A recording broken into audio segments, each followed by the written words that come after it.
Miami Heat Nation, what is going on? So, in today's video, we are going to be talking about who would you rather have in DeMar DeRozan or Jonathan Kaminga if the Miami Heat don't land Kevin Durant.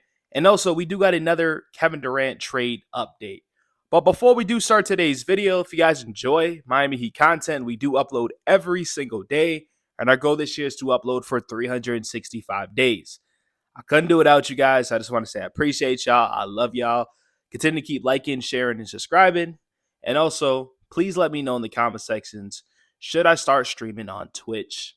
But enough of that. Let's get back in today's video. So, as you see what's on the screen right here, a lot of people tend to forget this. But back in April, Spo and Bam said a lot of important things during those press conferences to pretty much end the season. When they got eliminated, they talked, they made it known this is going to be different.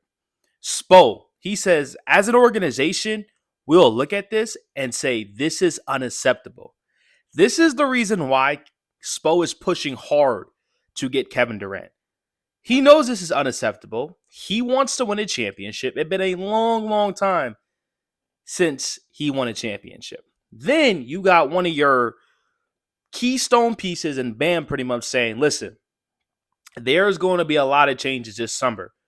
Be prepared for that. So you have one and two most important pieces on this Heat team saying we got to make changes.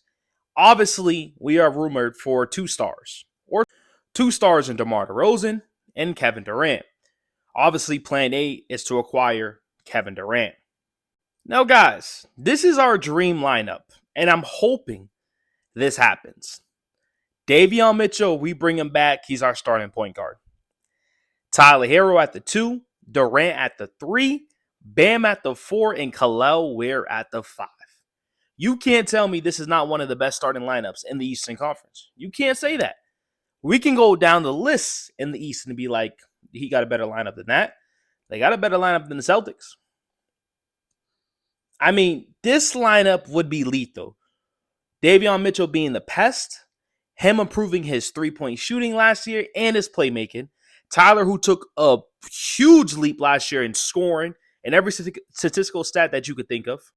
Then obviously, with Tyler playing with Kevin Durant and another elite scorer, Tyler's going to get better looks. The defense is not going to be solely focused on Tyler. The defense is going to be focused on Durant, Bam, and Tyler. Think about that, guys. Then obviously you have Durant, who is an elite scorer everywhere on the court. Then you got Bam Adebayo, who is a great defender, and you're hoping that he takes that next step offensively. And then you got Kel'el Ware in his second year, which he's only going to get better. People tend to forget, that's his rookie year. He's only going to improve. So this starting lineup would be lethal. Then obviously we have to worry about depth because depth is a very important piece. What we do know is Haywood Highsmith is still on the roster. So that's 6 players. Let's take out Jovic. Let's take out Jaime. Let's just take them out for now because they're probably going to be part of that deal. Okay. We bring back Alec Burks on a cheap 1-year deal. 7-man rotation right there, right? You still got Pallel Larson. Unfortunately, you still have Terry Rozier, but I'll replace Terry Rozier with Russell Westbrook because your bench unit would automatically improve. Adding a player like Russell Westbrook on a vet minimum deal coming off your bench would be awesome. We've seen what he did with Denver. I think he could play that role. Now, if Duncan's part of this trade, you are going to lose all of some shooting, and you're probably going to have to acquire some shooters. That's fine. I'd rather go out there and give me a Gary Trent, a Malik Beasley. If you want to go cheap, give you a Taurean Prince. You get a little bit more expensive, go get a Kelly Oubre. You need to add valuable depth pieces to this Miami Heat team if you're going to trade for Kevin Durant. It's really just simple as that. You can't just say, oh, let's trade for Kevin Durant and then we're fine. No. That's not how it works. Look what the Phoenix Suns tried to do. They tried to build a big three with no depth. Where did that go? It went absolutely nowhere. They think a Devin Booker, Bradley Beal, and Durant was going to get it done. No. Bring depth. Bring a Russell Westbrook to this team. Bring a Gary Trent to this team. If you can't get that, bring a Taurean Prince. Bring a Kelly Oubre. Then the second-year players and Pallel Larson. He's going to have to step up. Haywood Highsmith. If we're going to keep him, he better work on that shot. He better be the defender that we all know what he's known for a couple years ago. I don't see us really bringing back Kyle Anderson. He's probably going to be shipped off in a trade or something like that. But this depth and this bench is going to have to be fixed. It's going to have to, no matter what. The Heat can't be cheap no more. The East is wide open. There's a reason why the Orlando Magic went out there and traded 3 to 4 first-round picks for Desmond Bane, because they know the East is going to be open this season.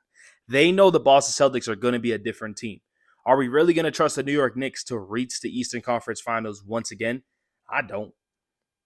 You know what I mean? The 76ers, are we worried about them? Are we worried about the Milwaukee Bucks? We have to go all in now. We just have to. So let me know some options the Miami Heat should sign if they go out there and acquire a player like Kevin Durant, of course. Now, let's talk about the plan B. DeMar DeRozan and Jonathan Kaminga.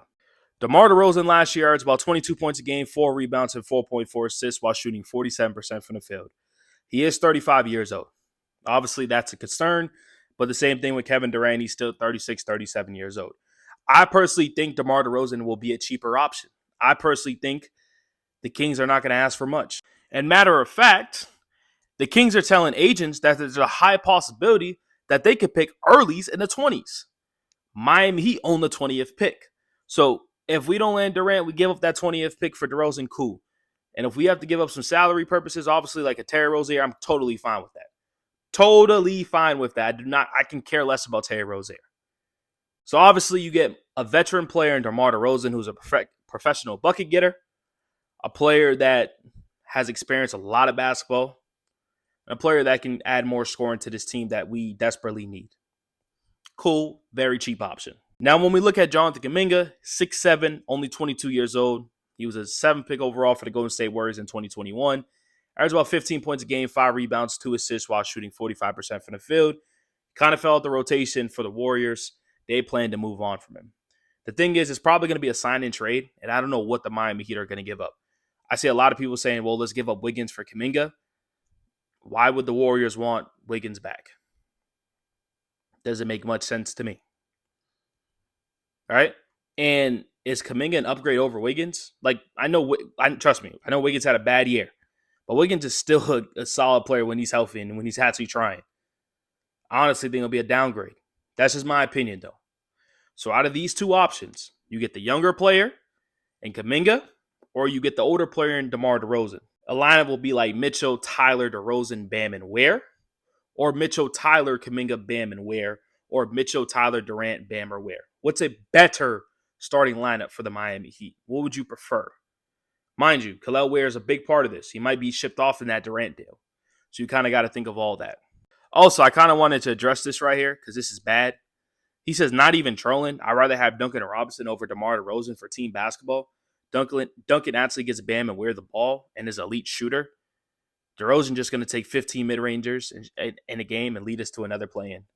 This has to be one of the dumbest comments in the world, respectfully. But let me know what you guys think about this. Let me know what you guys think about today's video. Also, please let me know in the comment sections if you guys think I should start streaming on Twitch. Continue to keep liking, sharing, and subscribing. Appreciate y'all. Love y'all. And I'm out.